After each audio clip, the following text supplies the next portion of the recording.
अस्सलाम वालेकुम रहमतुल्लाहि व बरकातहू। डियर स्टूडेंट, हम लोग डिफरेंशियल ज्योमेट्री पढ़ रहे हैं और आज हम डिफरेंशियल ज्योमेट्री का जो लेक्चर नंबर 7 है, लेक्चर 7 हम देखेंगे। और अगर इसमें लेक्चर नंबरिंग में कोई इशू हुआ तो मैं नीचे एडजस्ट कर दूंगा। जो लिखा हुआ लेक्चर नंबर है वो प्ले लिस्ट में वो ज़्यादा अच्छा होगा। तो आप लोग देख रहे हैं यहाँ पे लेक्चर नंबर 7। अब आपका स्टूडेंट यहाँ पर जो सवाल आपने जहन में रखने हैं, जिनकी बेस के ऊपर मैं ये वीडियो बना रहा हूँ, वो ये है कि यहाँ पे हम बात करेंगे ऑसिलेटिंग प्लेन की, और उसके साथ प्रिंसिपल नॉर्मल की बात करेंगे, और इसके साथ दो प्लेन और हम देखेंगे जिनका नाम है हमारे पास बाई। यहाँ पर आप देखेंगे एक बड़ा डिफरेंस हम देखेंगे जिसको हम ऑसिलेटिंग प्लेन, नॉर्मल प्लेन और रेक्टिफाइंग प्लेन के ऊपर बड़ी डीपली हम बात करेंगे। और न सिर्फ बात करेंगे, all physical point of view से इस एप्लीकेशन को इनको हम देखेंगे।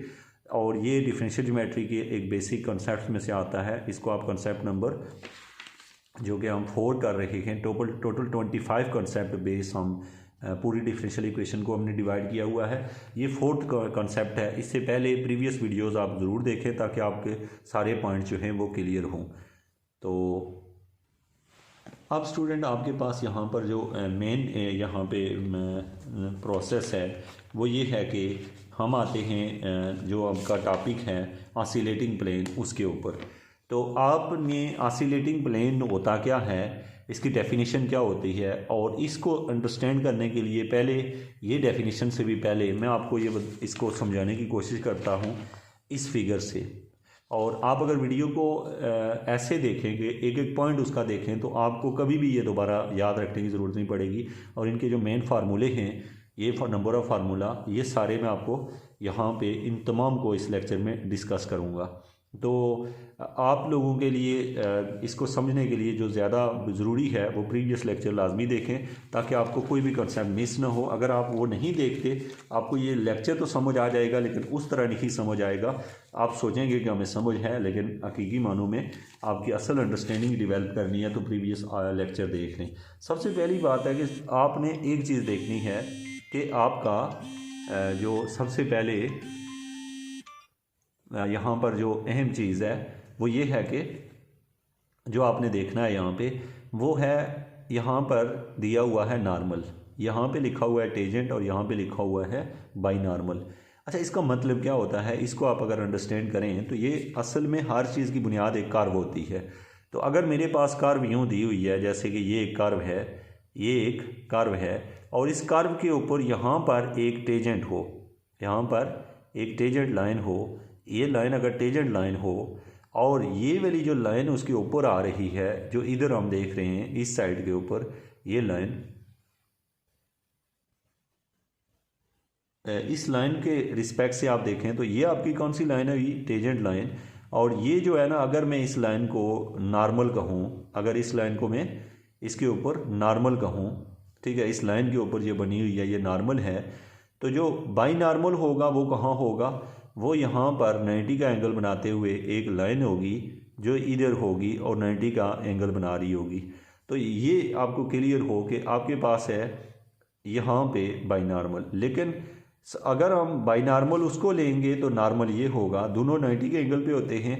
अब आपकी असल समझ आपको तब आएगी कि याद रखें कि जो हमारे पास टेजेंट होता है, टेजेंट के ऊपर दोनों, आपसे को पूछता है कि नॉर्मल कहाँ होता है, तो आप कहते हैं परपेंडिकुलर टू द टेजेंट है। जैसे ये देखें, टेजेंट है, नॉर्मल उसी पे परपेंडिकुलर है।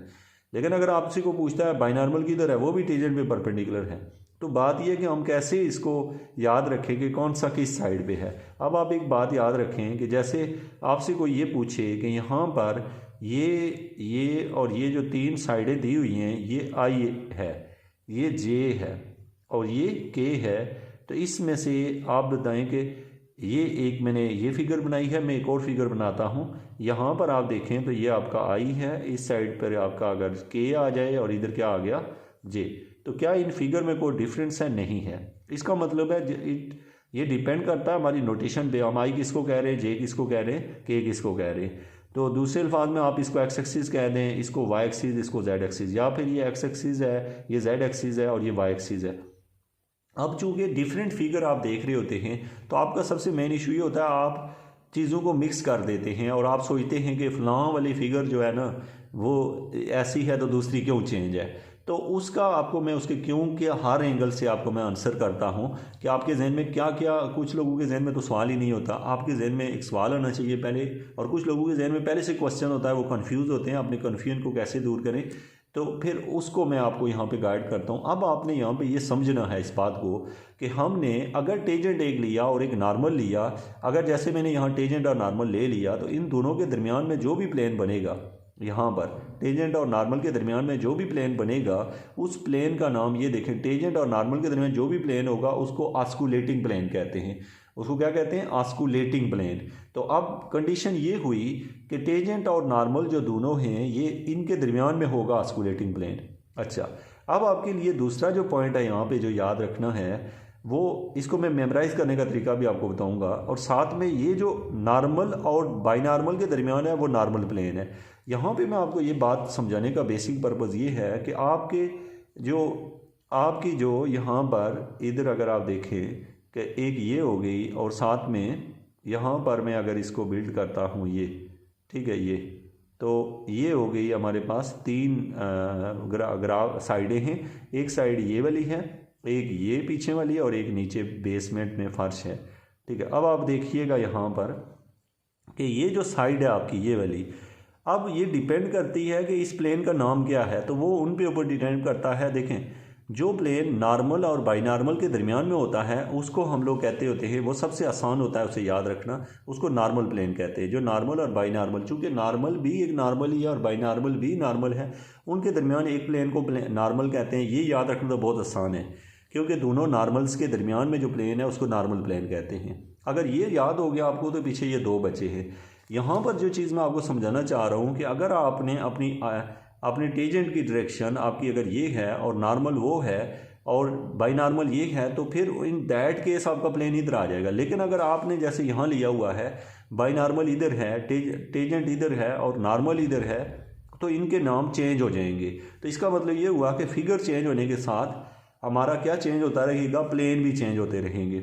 अब यहाँ पर ये नॉर्मल, बाइनॉर्मल और टेंजेंट आते कहाँ से हैं ये समझना बहुत ज़रूरी है कि ये कहाँ से आते हैं और क्यों इनको बनाया जाता है। ठीक है, अब याद रखें कि जो बुनियादी तौर पे जो पहला पॉइंट होता है जो हमारे जहन में रहना चाहिए, वो ये है कि सबसे पहले जब कोई कर्व होती है तो फिर उस पर टेंजेंट होता है। ठीक है, अगर आपसे को कहता है एक कर्व है उसके ऊपर नॉर्मल है तो गलत है। पहले आपने हमेशा कोई कर्व है, आपने पहला पॉइंट हमेशा याद रखना है, एक कर्व है उसके ऊपर एक इस तरह की लाइन जा रही है जो एक ही पॉइंट पे उसको टच करती है। ये पॉइंट मैंने थोड़ा बोल्ड करके आपको दिखाया। तो ये जो है ये क्या हुआ, ये टेंजेंट है। तो आपने कहा टेंजेंट जब होता है तो टेंजेंट के ऊपर एक नॉर्मल होता है। ठीक है, अब वो नॉर्मल अगर आपने इधर ले लिया तो बाइनॉर्मल इधर होगा, अगर आपने बाइनॉर्मल इधर लिया होगा तो नॉर्मल उधर होगा। तो इससे पता चला कि नॉर्मल जो होता है वो लाइन होती है। अब यहाँ पर बहुत ख़ास बात मैं आपको बता दूँ कि एक नॉर्मल बहुत सारे हो सकते हैं। अब समझिए कैसे, देखें ये मेरे पास एक लाइन है, इसके ऊपर ये नॉर्मल है। अब आप समझें कि अगर ये लाइन के ऊपर ये नॉर्मल है तो ये क्या है, फिर ये भी नॉर्मल ही है, ये भी नॉर्मल है। इसका मतलब नॉर्मल तो बहुत सारे हो सकते हैं, नॉर्मल बहुत सारे हो सकते हैं, जैसे ये कहीं भी हो सकता है, 90 का एंगल हर जगह बन रहा है। अगर ये सारे नॉर्मल हैं तो अब हमारा सवाल ये है कि इनमें से कौन से नॉर्मल की हम बात करें। हम बात करेंगे प्रिंसिपल नॉर्मल की। अगर कोई आपसे क्वेश्चन करता है ना तो मेन इफेक्ट होता है प्रिंसिपल नॉर्मल। ठीक है, तो प्रिंसिपल नॉर्मल आपने सबसे पहले समझना है कि वो क्या होता है। तो जब तक आपके पास टेंजेंट, नॉर्मल और बाइनॉर्मल की प्रिंसिपल पॉइंट्स का पता होगा तो देन आपका जो है ना, आपके लिए ये ज़रूरी है इसको सीखना मेरे। अब आप यहाँ पे आ जाएं। अब देखिए यहाँ पर अगर हम देखें तो ऑसिलेटिंग प्लेन जो है ना, ऑसिलेटिंग प्लेन वो क्या होता है आपने वो समझना है और प्रिंसिपल नॉर्मल समझना है, ताकि आपको कर्व के साथ आपको फ़ौरन पता चल जाए कि टेंजेंट कहाँ है, नॉर्मल कहाँ है, बाइनॉर्मल कहाँ है। ये इसको फिज़िकली समझना बहुत ज़रूरी है, वरना नॉर्मल और बाइनॉर्मल में कोई फ़र्क हम नहीं कर सकते जब तक कि आप इसको समझ ना लें। तो सबसे पहले देखें तो ऑसिलेटिंग प्लेन होता क्या है, हमें उसको अंडरस्टैंड करना है। ये कहता है the plane containing tangent at P and consecutive point is called an oscillating plane. तो यहाँ पर आप देखें कि हमने कहा एक प्लेन है उसने क्या किया, कंटेन किया हुआ है टेजेंट, उसने अब टेजेंट को कंटेन किया है at P and a conjunctive point, और उसका कंजक्टिव पॉइंट भी उसने कंटेन किया हुआ है, is called an oscillating plane. अच्छा, बड़ी अजीब बात है यहाँ पर, आपको समझ नहीं है वो ये है कि आप देखें यहाँ पर मेरे पास एक कर्व है, कर्व के ऊपर एक पॉइंट है और इस पॉइंट के ऊपर एक टेजेंट है, उस पॉइंट के ऊपर एक टेजेंट है, और एक ये जो टेजेंट है, इस टेजेंट के ऊपर मैंने एक ऐसी वो बनाना है, प्लेन लेना है जो इस लाइन को कंटेन किए हुए हो। अब ये समझे क्या मतलब है कंटेन करने का। कंटेन करने का मतलब होता है, जैसे ये मेरी पेंसिल है तो ये इस शीट के ऊपर है, तो इसका मतलब है this sheet contain this pen, इसका मतलब ये उसके ऊपर है, उसने कंटेन किया हुआ है। लेकिन अगर मैं इसको थोड़ा सा उठा दूँ तो इसका मतलब ये कंटेन नहीं हुआ। तो इससे पता ये चला कि ये जो टेजेंट होता है ये ऑस्कुलेटिंग प्लेन के ऊपर लेटा हुआ होता है। तो इसका मतलब है हमें ये समझ लेगी कि ऑस्कुलेटिंग प्लेन जो है वो यहाँ पर है और उसके ऊपर ये लेटा हुआ है, ये टेजेंट उसके ऊपर लेटा हुआ है। तो आपको ये समझ आए कि ये है आपका ऑस्कुलेटिंग प्लेन। अब आपका एक सवाल और यहाँ पर जो मैं बना के आपको दिखाता हूँ, अगर मेरे पास ये प्लेन खड़ा हो जाए, मतलब मैं आपको एक एग्जांपल से ये समझाता हूँ कि मेरे पास ये जो शीट है या पेज है,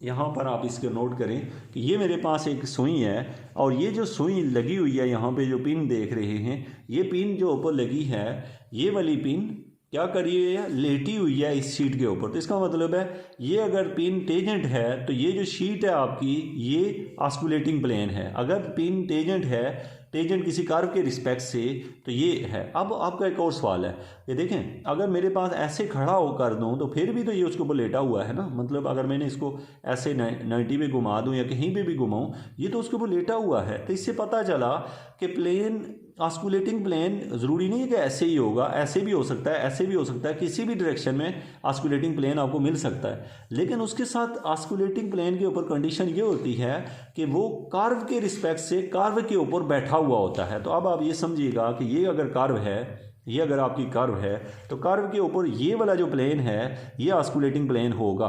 लेकिन कर्व के ऊपर ये यूं खड़ा करेंगे तो वो ऑस्कुलेटिंग नहीं होगा।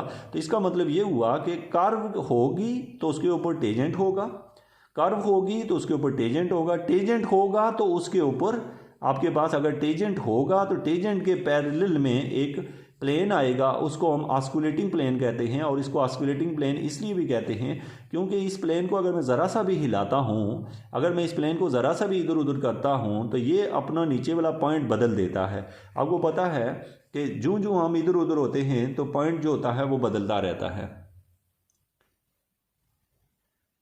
तो स्टूडेंट यहाँ पर आपने ये देखा कि इट्स मीन के हमारे लिए ये मस्ट है किसी प्लेन को समझने के लिए पहले कर्व का पता आना। कर्व के ऊपर जहाँ पे टेजेंट होगा, टेजेंट के साथ जो होगा वो होगा, जो प्लेन होगा उसको ऑस्कुलेटिंग प्लेन कहते हैं। और उस प्लेन में ये खूबी होती है कि उस प्लेन को ज़रा सा इधर करेंगे तो वो वाला पुराने वाला नुक्ता छोड़ के अगले नुक्ते पे चला जाएगा। यहाँ पर एक बहुत ही ख़ास पॉइंट जो आपने और अंडरस्टैंड करना है इसकी डेफिनेशन के अंदर। तो अब हमने कहा the plane containing tangent at P, जैसे ये आपने देखा एक कर्व है, कर्व के ऊपर ये एक टेजेंट है, इस टेजेंट के पैरेलल में आपने ऐसे करके, तो ये जो है ऐसे आपने इसको खड़ा करना है। ये जो प्लेन है, ये जो प्लेन मैंने अभी बनाया है ये ऑस्कुलेटिंग प्लेन है, क्योंकि इस प्लेन को मैं पी नुक्ते से ज़रा सा अगले नुक्ते पे जाता हूँ तो ये प्लेन अपनी डायरेक्शन भी बदल रहा है, यानी इधर उधर ऑसिलेट भी कर रहा है। ठीक है, तो ये हो गया आपका ऑस्कुलेटिंग प्लेन। तो इसका मतलब है कि ऑस्कुलेटिंग प्लेन क्या करता रहता है, जिस नुक्ते पे वो अपनी डायरेक्शन टेजेंट के साथ साथ बदलता रहता है। इसका मतलब है इस कर्व के लिहाज से ऑस्कुलेटिंग प्लेन ऐसे ऐसे ऐसे ऐसे ऐसे ऐसे जाएगा। एक तो आपने ये समझ लिया। अब इससे यहाँ पर हमें ये आपको समझ आया कि आप कभी भी ऑस्कुलेटिंग प्लेन की बात नहीं करेंगे जब तक कर्व नहीं होगी। जब कर्व होगी उसके ऊपर टेजेंट होता फिर ऑस्कुलेटिंग प्लेन होगा और ऑस्कुलेटिंग प्लेन बदलता रहेगा। अब बहुत ही इंटरेस्टिंग बात जो अगली यहाँ पे पढ़नी है वो ये है कि the plane containing tangent at P, ऐसा प्लेन जिसने वो जो टेजेंट होता है पी किसी पॉइंट के ऊपर उसको कंटेन किया हो, मतलब उसके ऊपर वो लेटा हुआ हो और साथ में एंड अ कंजक्टिव पॉइंट, और उसके साथ वाला पॉइंट भी उसने कंटेन किया हुआ हो, is called an osculating plane. अब नोट करें कि एक बंदा जो है वो कहता है कि एक कर्व है, एक कर्व के ऊपर नुक्ता है एक, तो उस नुक्ते के ऊपर एक टेंजेंट है, तो जो टेंजेंट होता है वो किसी लाइन को, किसी कर्व को एक ही पॉइंट के ऊपर मतलब उस लाइन ने कंटेन किया होता है। तो अब मुझे वहाँ पे ये बंदा ये कह रहा है कि भाई उसने उसके साथ कंसेक्टिव पॉइंट को भी कंटेन किया हो। अगर मैं उस पॉइंट से अगले वाला पॉइंट लेता हूँ तो वो तो पॉइंट नीचे चला जाएगा, वो पी पॉइंट से आगे जो क्यू वाला पॉइंट है वो उससे नीचे चला जाएगा। तो यहाँ पे दो मीनिंग आते हैं। नंबर एक, पी के साथ जुड़ा हुआ पॉइंट भी इस प्लेन को टच कर रहा होगा, लेकिन अब हमने कहा कि अगर पी के साथ जुड़ा हुआ पॉइंट क्यू अगर उस पॉइंट को टच कर रहा है तो फिर तो वो टेंजेंट तो ना हुआ ना। टेंजेंट तो एक ही पॉइंट पे टच करता होता है according to the definition of tangent. तो देखिए अब आपके पास ये है कि उस पॉइंट के अलावा अगर मैं उसकी चौड़ाई पे जाऊं, मतलब चौड़ाई पे कैसे आप नोट करें कि अगर मेरे पास ये कर्व है, इस कर्व के ऊपर यहाँ पर मैं कोई टेंजेंट रखता हूँ तो वो टेंजेंट इतनी पतली लाइन है कि वो बजाते खुद एक लाइन है। अब समझिएगा क्या कहना चाह रहा हूँ। लाइन का मतलब होता है सिंगल पॉइंट्स जब आपस में मिलते हैं, पॉइंट सिंगल हैं, तो वो जब किसी चीज़ से मिलते हैं तो एक लाइन होती है, और ये बहुत जुड़े हुए पॉइंट्स होते हैं इसलिए हमें लाइन नज़र आती है। जब ये कर्व से गुजरते हैं, कर्व बजाते खुद जो है बहुत ही पतली वो होती है, पॉइंट से मिलके बनी होती है। जब दोनों मिलते हैं तो एक ही पॉइंट पे टच करते हैं, लेकिन जब वो ऊपर प्लेन आ जाता है, चूँकि प्लेन के ऊपर जिस पॉइंट पे वो टच करता है उसके उस साइड पर भी जाएं और इस साइड पे भी आएँ, उधर भी जाएं या उधर जाएं, चारों साइडों के ऊपर पॉइंट्स ही पॉइंट्स होते हैं। तो वो ये कहते हैं कि ये जो पी पॉइंट को टच करेगा, पी के साथ जुड़ा हुआ कोई भी पॉइंट, अब वो जुड़ा हुआ पॉइंट किसको कह रहा है, इससे आगे वाले को कहे तो मुझे लग रहा है कि वो रॉन्ग है। रीज़न क्योंकि वो अगर पी से ज़रा भी आगे गए तो प्लेन उठ जाएगा और दूसरी साइड पे मुड़ जाएगा।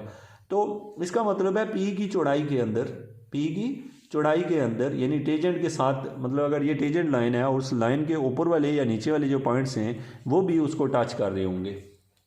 तो ओवरऑल जो है आपका ये है, कौन सा प्लेन है ये, ऑस्कुलेटिंग प्लेन। और नॉर्मल प्लेन कौन सा होता है, जिस पॉइंट के ऊपर, जिस कर्व के ऊपर हम ये बनाते हैं, तो इस पॉइंट के ऊपर इस तरह जब हम खड़ा रखते हैं इसको इस तरह, तो इसको हम कहते हैं नॉर्मल प्लेन। और जो टेंजेंट के रिस्पेक्ट से ये हुआ, ये आपका है एक टेंजेंट है, टेंजेंट के ऊपर आपने कहा कि ये वाला प्लेन क्या है, ऑस्कुलेटिंग प्लेन है। और जो ऐसा पॉइंट जो यहाँ पर इसको, इस पॉइंट को कंटेन करे और इसके ऊपर परपेंडिकुलर हो, ये वाला जो प्लेन है, ये वाला जो प्लेन है, तो इसका मतलब है कि ये वाला प्लेन हमारा क्या है, इसमें क्योंकि जो इसका टेंजेंट है उसको कंटेन, तो ये इसका है नॉर्मल प्लेन। ठीक है, तो नॉर्मल और ऑस्कुलेटिंग प्लेन आपने देख लिया।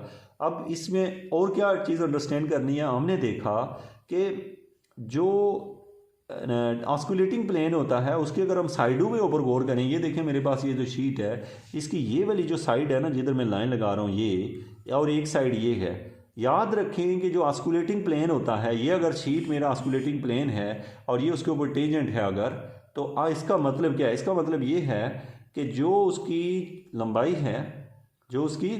है, अगर उसका नाम टेंजेंट है तो फिर उसकी जो चौड़ाई होगी उसका नाम नॉर्मल होगा। ऐसा प्लेन जो होगा उसको हम लोग कहते हैं, कौन सा प्लेन, ऑस्कुलेटिंग प्लेन। लेकिन अगर मैं इसी प्लेन को थोड़ा सा पिकअप करके ऐसे कर दूं तो कोई पूछे कि टेंजेंट किधर है, हम कहते हैं ये वाला जो नहीं है, ये ऊपर लगा हुआ, ये टेंजेंट है अगर, तो अब इसका मतलब है टेंजेंट लाइन इधर होगी, इस सिमत में होगी, और नॉर्मल लाइन अब इधर आ जाएगी। तो इससे पता चला कि ऑस्कुलेटिंग प्लेन की ये अहमियत है कि उसकी चौड़ाई नॉर्मल को शो करती है, उसकी लंबाई जो होती है वो टेंजेंट को शो कर रही होती है। तो ये इसके जो साइडें होती हैं उनके नाम है। तो ये जो लाइन है आपने कहा